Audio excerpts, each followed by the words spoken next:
کچھ یہودی علماء نے حضرت علی علیہ السلام سے سوال کیا، اللہم صلی اللہ علیہ محمد، کہ یا علی ہمیں بتائیں کہ حضرت آدم کو آدم کیوں کہتے ہیں اور حضرت حوا کو ہوا کیوں کہتے ہیں؟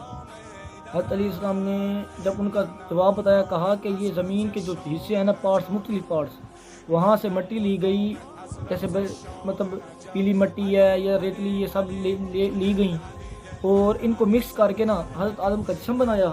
اور پھر جو زمین پر پانی ہے نا، مطلب عدیم الارض ہے، عدیم سے عرض سے مراد زمین کے اوپر والے حصے سے بنایا گیا. اوپر والا حصہ پانی، جیسے پانی سے مطلب کون سا پانی، جیسے گندا پانی، اچھا پانی، مطلب صاف میٹھا پانی اور کڑوا پانی.